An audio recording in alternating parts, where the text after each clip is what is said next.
In the 1960s, a group of young men of Mexican and Central American descent in Los Angeles formed a neighborhood solidarity group.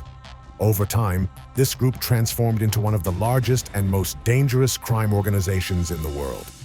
What started as a local effort to protect their community, known as the 18th Street Gang, quickly expanded, becoming one of the most notorious and ethnically diverse gangs, first in Los Angeles and eventually globally, symbolizing crime and violence on an international scale.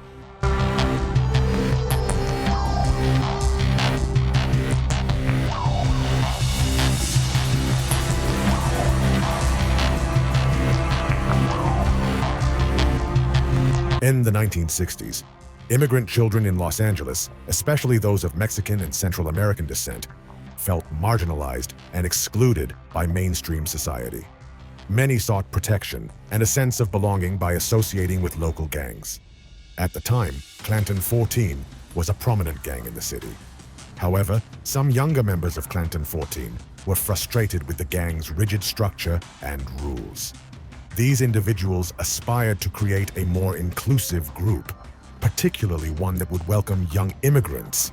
This desire for inclusivity was rejected by Clanton 14, sparking the formation of the 18th Street Gang. Initially, the 18th Street Gang was just a small neighborhood crew, but their rivalry with Clanton 14 fueled their rapid growth.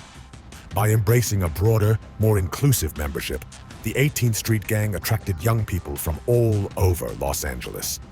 The ongoing clashes between the two gangs intensified, with the 18th Street Gang gaining strength and setting off a wave of gang wars across the city. This period marked the beginning of what would become a significant chapter in Los Angeles crime history. The rapid rise of the 18th Street Gang wasn't just due to their rivalry with Clanton 14. The gang's strategy of embracing ethnic diversity also played a critical role in their expansion. While many gangs of the time restricted membership to specific ethnic groups, the 18th Street Gang broke those boundaries, welcoming members from various backgrounds. In addition to Latin American youth, African Americans, Asians, and even white members joined the ranks.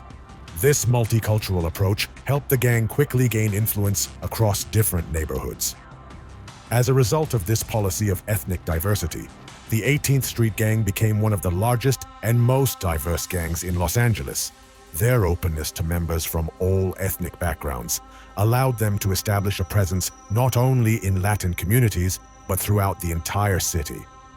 The gang's appeal to young people from disadvantaged socioeconomic backgrounds led to an influx of new recruits. Offering these youth a sense of belonging, the gang also dragged them into a life filled with crime and violence.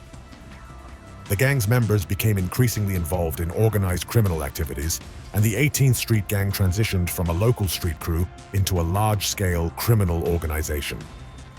Another aspect of the 18th Street Gang's expansion strategy was its ability to spread globally. The gang extended its reach beyond Los Angeles, establishing a presence in other parts of the United States and even Central America.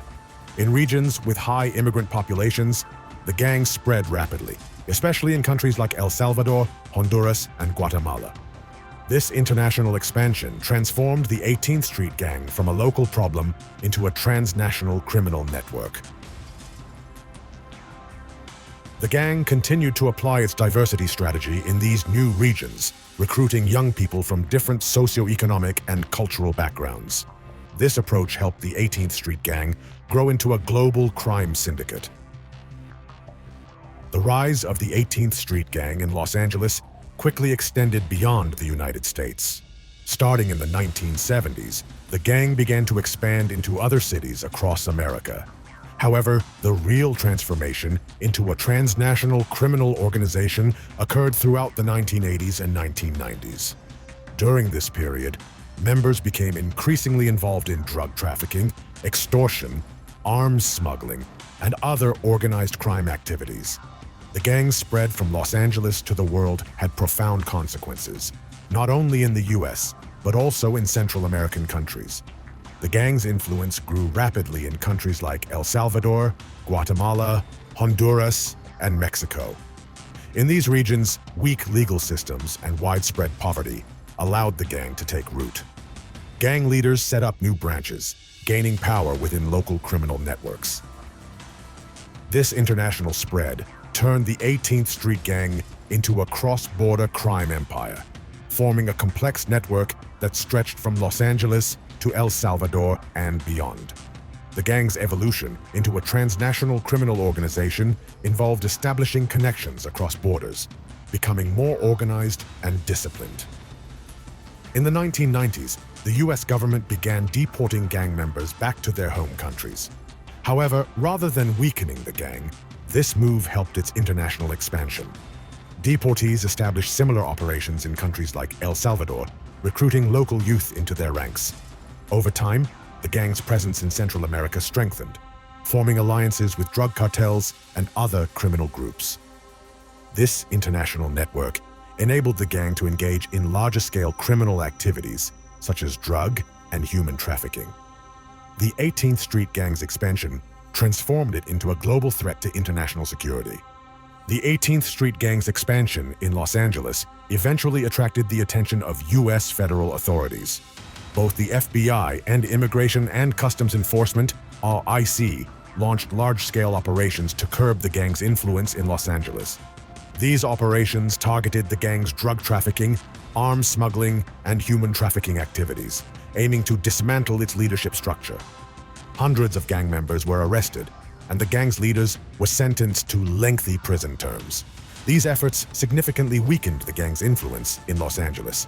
However, despite these setbacks, the gang was not eradicated. The leadership structure may have been disrupted, but members continued to operate in various parts of the city. The gang remains active today, particularly in low-income Latin neighborhoods, demonstrating the resilience of its deeply entrenched network. Federal pressure has cast uncertainty over the gang's future, but its capacity to survive these crackdowns underscores its power. The 18th Street Gang has provided a sense of belonging to young people in socially and economically marginalized communities. Yet this sense of belonging has come at a cost, as it is deeply intertwined with violence and crime. The gang recruits these youth into a world of organized crime, where drug dealing, extortion, arms trafficking, and murder are part of everyday life. While offering a form of identity and protection, the gang also pulls its members into the dark side of criminal existence. Today, the 18th Street Gang has evolved far beyond its origins as a neighborhood solidarity group. It continues to pose a significant threat in regions like Los Angeles and beyond, with members operating in multiple countries. As a symbol of organized crime and violence, the gang has drawn the attention of governments and international security agencies, casting uncertainty on its future. How the 18th Street Gang will respond to these pressures remains an open question for both local and global observers.